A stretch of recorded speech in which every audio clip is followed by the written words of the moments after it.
نامور صحافی و اینکر پرسن حامد میر سے ملنے اسلام آباد پہنچے۔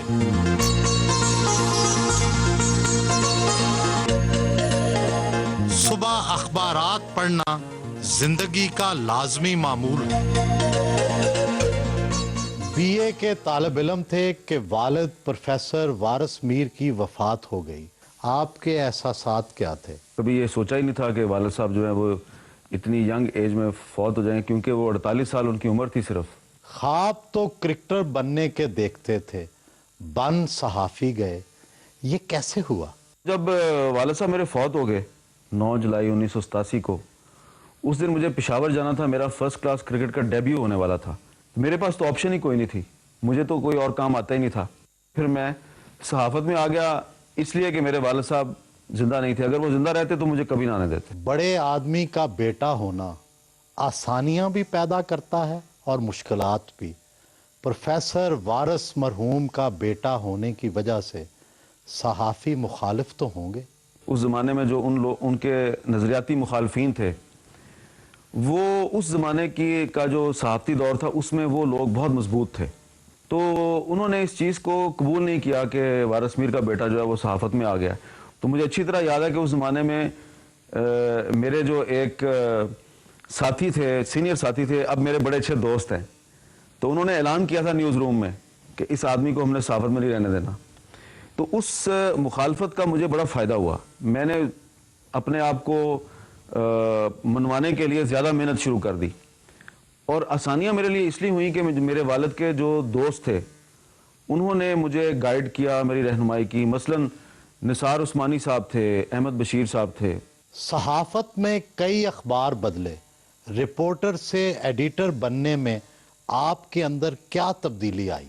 میری سارا بچپن، جوانی اور میری صحافت کے جو ابتدائی سال تھے وہ لاہور میں گزرے۔ اس کے بعد پھر میں اسلام آباد میں آ گیا، تو اسلام آباد میں آ کے ایک قومی اخبار کا ایڈیٹر بننا ایک بہت بڑا چیلنج تھا، اور اس چیلنج کو پورا کرنے کے لیے میں صبح 10 بجے دفتر جاتا تھا اور رات کو 2:30-3 بجے واپس آتا تھا۔ کیا آپ اتفاق کرتے ہیں کہ ٹی وی چینلز نے تو صحافیوں کی قسمت ہی بدل ڈالی؟ راتوں رات دولت، شہرت، عزت ان کے دروازے پر دستک دینے لگی۔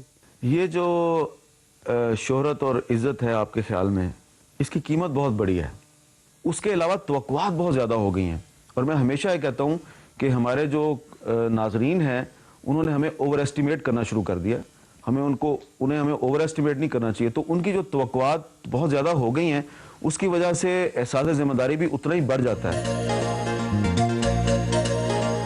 کتابیں خرید کر پڑھنا ان کا مشغلہ ہے۔ فلسفہ، سیاست، مذہب، کس قسم کی کتابیں پڑھتے ہیں؟ میں سہیل صاحب ہر قسم کی کتابیں پڑھتا ہوں، اور زیادہ تر آج کل جو ہے وہ سیاست پر کتابیں زیادہ پڑھنی پڑتی ہیں۔ آج کل تو ایک یہ میں کتاب پڑھ رہا ہوں، لبرل فاشزم، یہ جونا گولڈبرگ ہیں، ایک امریکن کالمسٹ ہیں، انہوں نے یہ کتاب لکھی ہے لبرل فاشزم، اور اس میں انہوں نے ہیلری کلنٹن کو بھی فاشسٹ لکھا ہوا ہے۔ کوئی ایسی کتاب جس نے آپ کی زندگی کو بدل ڈالا ہو، بہت اثر ڈالا ہو؟ پہلے میں بہت تند و تیز تھا، تو یہ واصف علی واصف صاحب کی کتاب ہے شب چراغ اور دل دریا سمندر، ان کتابوں کو پڑھ کے میں تھوڑا مائلڈ ہو گیا۔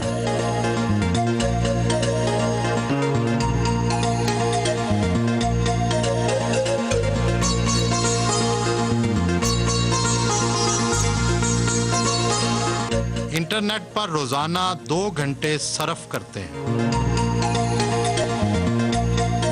کئی لوگوں کو شکایت ہے کہ صحافی اور اینکر پرسن تحقیق سے کام نہیں لیتے، کچی پکی کہانیاں چلا دیتے ہیں۔ اس میں کچھ نہ کچھ حقیقت تو ہے، ہر جرنلسٹ جو ہے وہ اینکر پرسن نہیں ہے، اور ہر اینکر پرسن جو ہے وہ جرنلسٹ نہیں ہو سکتا۔ کچھ اینکر پرسن ایسے ہیں جو ٹی وی پہ پروگرام کرتے ہیں لیکن وہ جرنلسٹ نہیں ہیں، ان کی صحافیانہ بیک گراؤنڈ نہیں ہے، جرنلسٹک ٹریننگ نہیں ہے ان کی۔ مثال کے طور پہ نعیم بخاری صاحب ہیں، بڑا اچھا انٹرویو کرتے ہیں ٹی وی پہ، لیکن آپ کو بعض اوقات محسوس ہوتا ہے کہ وہ سوال کر رہے ہیں تو وہ صحافیانہ انداز نہیں ہوتا ان کا۔ اسی طرح کے اور بھی کچھ اینکر پرسن ہیں جو کہ جرنلسٹ نہیں ہیں۔ تو کیا ڈاکٹر، انجینئر یا کسی دوسرے شعبے سے تعلق رکھنے والا کوئی شخص اینکر پرسن نہیں بن سکتا؟ بن سکتا ہے، لیکن ان کو چاہیے کہ وہ صحافی رہیں، وہ سیاسی پیشین گوئیوں کا پیشہ اختیار کرنے کی کوشش نہ کریں، کیونکہ ہمارے ہاں ایک روایت بن گئی ہے کہ کچھ لوگ جو ہیں وہ سیاسی پیشین گوئیاں کر کے سمجھتے ہیں کہ وہ بہت بڑے صحافی بن گئے. تو تحقیق اور مطالعہ یہ بڑا ضروری ہے. یہ وبا تو عام ہے کہ صحافی ایک دن کوئی اور تجزیہ کرتے ہیں، دوسرے دن کچھ اور. کیا ان کا تجزیہ غلط ہو تو کوئی سزا ہونی چاہیے؟ جو سیاسی تجزیہ ہے وہ غلط بھی ثابت ہو سکتا ہے. دیکھنا یہ چاہیے کہ آپ کا کوئی اپنا ذاتی پرسنل ایجنڈا تو نہیں ہے. اگر آپ کسی پرسنل ایجنڈے کے تحت کسی سیاسی جماعت یا کسی ایک شخص کو بہت زیادہ پروموٹ کر رہے ہیں اور دوسرے کو ڈیموٹ کر رہے ہیں، تو یہ آپ کے الفاظ سے، آپ کے ایکشن سے، آپ کے انداز گفتگو سے یہ پتہ چل جاتا ہے. تو یہ نہیں ہونا چاہیے. بری بات تو یہ ہے کہ دن میں ٹائم بہت کم دیتے ہیں، اور اگر امی نہیں ہوئے گھر میں تو وہ کھانا شانا بھی پکا کے دے دیتے ہیں. یہ ناشتے سے لے کے رات کا کھانے تک سارا کچھ اچھا بنا لیتے ہیں. اگر کوئی کام ہو جس طرح اردو میں ٹرانسلیشنز فائنڈ کرنی ہوتی ہیں تو مجھے لغت کی استعمال نہیں یا پھر ڈکشنری کی استعمال نہیں کرنی ہوتی. وہ ابو خود ہی ساری، ان کے دماغ ہی ساری ڈکشنری ہے. آپ کے شوہر میں تیز رفتاری بہت ہے، شادی بھی بہت جلدی کی. کیا ان کی سپیڈ آپ کنٹرول کرتی ہیں؟ ان کی سپیڈ کنٹرول کرنا بڑا مشکل کام ہے. ان کی اتنی سپیڈ ہے کہ آپ کے میٹرز ختم ہو جاتے ہیں. سپیڈ کنٹرول ہونے میں نہیں آتی. آپ خود ٹی وی نیوز ریڈر رہیں. کیا شادی سے پہلے اندازہ تھا کہ شوہر ایک دن اتنی شہرت اختیار کر جائیں گے؟ میں جب پڑھ رہی تھی اسی دوران میں نے نیوز کاسٹنگ شروع کی. شادی کے بعد بھی تھوڑا عرصہ کی، اور اس وقت میں نے بالکل نہیں سوچا تھا کہ یہ ٹی وی پہ آئیں گے اور اتنی شہرت حاصل کر لیں گے. ان کو اپنے کام سے، اپنی ذات سے زیادہ بڑھ کے محبت ہے. کسی چیز سے اتنی محبت نہیں جتنی ان کو اپنے کام سے محبت ہے. تو اس لیے ان کو صرف کام کرنے دیا اور باقی معاملات میں نے خود سنبھالے. بچوں کو خود دیکھا، گھر کو خود دیکھا، اور پہلے دن سے ہی سوچ لیا تھا کہ اس بندے نے اپنا کام کرنا ہے اور مجھے اپنا کام کرنا ہے. تو ان کے آگے جانے کی ہم نے بہت سیکریفائس بھی کیا ہے اس کے لیے ہم نے بڑی قربانی دی، اور میرا خیال ہے یہ مانیں گے. بچوں کو بہت کم ٹائم دیا، مجھے کم ٹائم. اب یہ ہمیں زیادہ ٹائم دیتے ہیں تو ہمیں آڈ لگتا ہے کہ یہ ہمیں اتنا زیادہ ٹائم دے رہے ہیں، بس اب اپنے کام پہ جائیں. ابھی مشکل وقت کب آیا؟ بہت سارے مشکل حالات دیکھے ہم نے.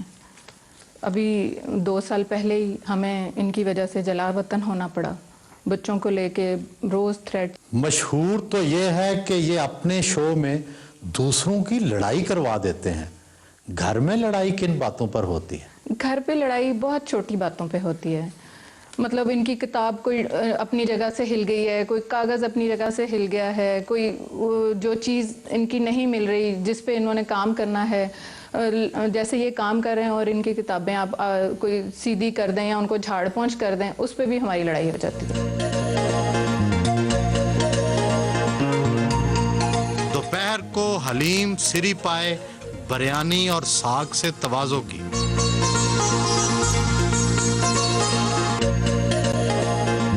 جیو کے دفتر روانہ ہوئے.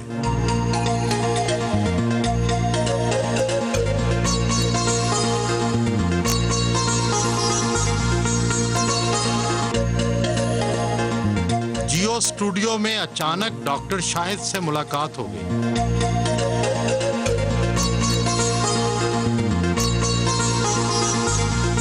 نیوز روم میں سٹاف سے ملنے آئے.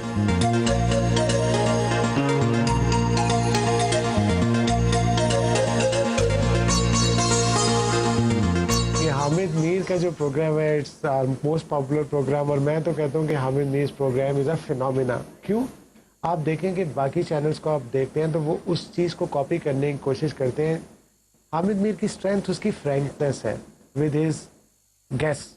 جتنے فرینک سٹائل سے وہ بات کرتا ہے اور ایک عام سادہ زبان میں بات کر رہا ہوتا ہے، بڑے بڑے ایشوز کو ایک انتہائی عام آدمی کی سمجھ میں آنے والی بات کے پیرائے میں کر رہا ہوتا ہے. یہ اس کی اسٹرینتھ بن گئی.